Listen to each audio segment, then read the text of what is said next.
I'm Tony, he's Mike, and we are here to do a quick and dirty review on 2022's, recent for us, Project Wolf Hunting. This is a Korean film? Yeah, a Korean film, directed by Kim Hoon-sun. And I was gonna say that's it. That's all I got. It's a quick and dirty. It's not a watch will burn. You'll get all the damn details. yes, and I know that there's an English dub version of this. I watched the subtitle version of it. Same here. Okay, so because I wanted to hear the performances on this one, and I've got to say this movie is simultaneously really satisfying and really not at the same time. I agree 100%. Well, just to give the quick and dirty broad strokes here real quick, you got this cargo ship that's taken criminals from Korea. No, from the Philippines. It's extraditing them from the Philippines to Korea. And the main crew gets tossed off for this, I guess, kind of paramilitary group. Police force. Whatever. International police force. Yeah, some special police force and shit like that. Well, on the way there, the criminals can take over the ship. Disable the communications, and what they don't know is that buried underneath in the lower hold of the ship is Project Wolf Hunting, which is this weird super soldier that was created by the Japanese during World War II by some genetics company. Part Captain America, part Predator, because apparently even though its eyes are sewn shut, it's got heat vision.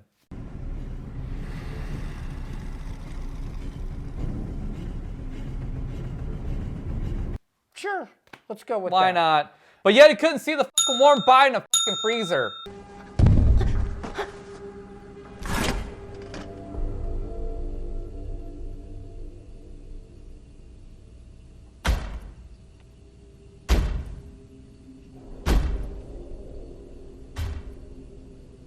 Yeah, you'd think that it should be glowing like a police light. Yeah, so it should not be like, I don't see anything in here. If she was under a couple of bodies, sure, but brass tacks on this one. The startup for this, the introduction of all the cops and the crooks, it's well done. It's fascinating. You get a lot of characters and a lot of information about these characters delivered very effectively, very efficiently. You know who all these characters are. So they delineate all these different characters very quickly, very well. Love that part of it. The escape by the prisoners, again, well done. Handled really, really well. And then when they get out, when they start like attacking the cops, this is not for the squeamish. This movie is graphic. This movie is gory, and it is legitimately a bloodbath. But when the genetic creature, when Project Wolf Hunting gets loose, and he starts basically killing everything, it's not that it's not well done, because the action sequences are really well shot, well choreographed, they look great, all that. But it just goes on for so long. This movie does not need to be 2 hours. No. By any stretch of the imagination. This movie would have been much better if it had been cut down 15, 20 minutes. 30. I'm going to say 30. Because let's be honest, it doesn't need the stupid bullshit subplot that goes behind it too, where, spoilers, there's a criminal that's on this boat that's also a super soldier. Yeah, one of the Project Wolf Hunting. But doesn't bother to escape, even though he obviously could have very easily and kicked everybody else's ass. And then the special unit cop guy is also a super soldier. Yeah. Which is fucking stupid. It didn't need to be in there. If it was just the one super soldier going through, killing everybody, like the Predator, it would have been a much better fucking movie for my money. I didn't mind they were experimenting on prisoners and this and that. I didn't mind that there were other... That's fine, but you didn't need two other motherfuckers that could do the same thing. Well, I'll give you that. It renders the whole creature pointless and useless, and it's just stupid. It lessened it, most definitely. It Yes. did. And actually, technically, there were 4. And then at the very end, we get the shocking... And that's the other thing. You don't see that guy ever again. You see him in that one scene, and that's it. 2 scenes. He's in 2 scenes. One where Either way, it's not important. I don't know why they show him. He's not important in the film. But the big revelation at the end of this is that the one criminal who was turned into this genetically manipulated super soldier accidentally, and they thought that he had died, but he actually hadn't, and then he was arrested or whatever, and winds up in this particular crew of people that are being extradited back to Korea. All that.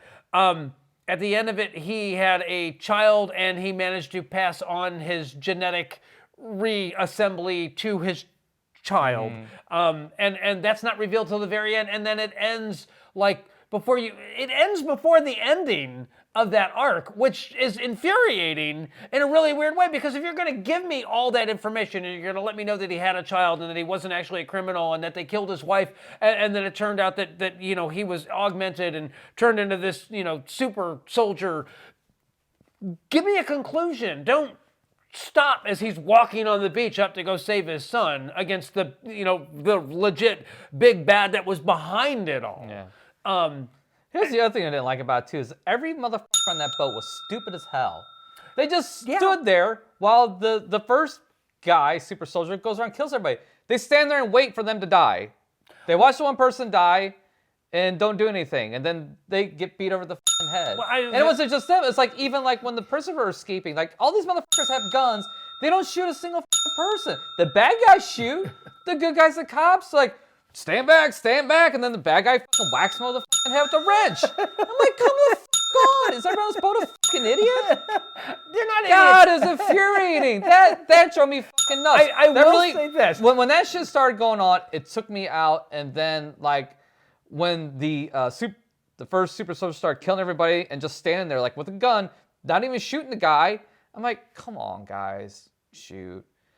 And then they shoot, but he, like, would magically grab something, put it in front of him, and then he dropped the body, but then like the next person has a gun, didn't shoot, and there's like there was a little bit of dialogue that it only responded to people that were acting aggressive towards it. So, but then like but yet he killed every fucking thing that stood in front of him. Yeah, I was gonna say that they say that, and then it works for about the first 3/4 of the film, and then it just goes out the window. Yeah, this thing does not establish its own rules. No, it breaks. Yeah, that's the reason why I find it so unsatisfying, is that it sets up all these rules and gives you all this information, and then it just kind of picks and chooses when it's going to pay attention to the information that it established.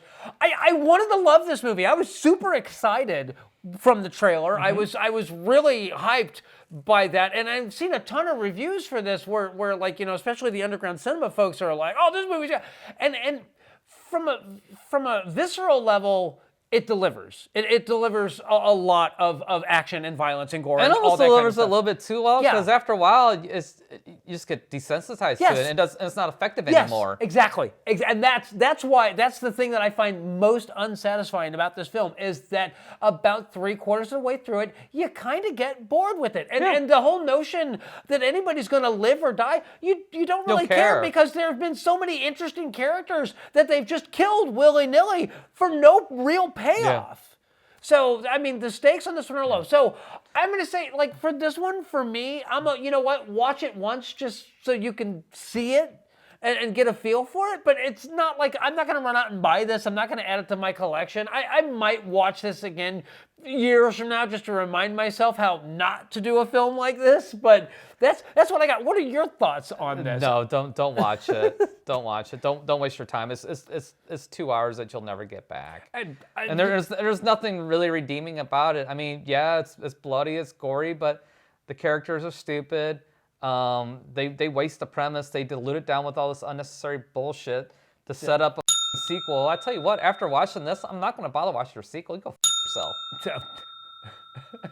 So that's what I got. I'm just gonna say Mike didn't care for it very much. You'll know all that after all the beeps have been put in over what he said.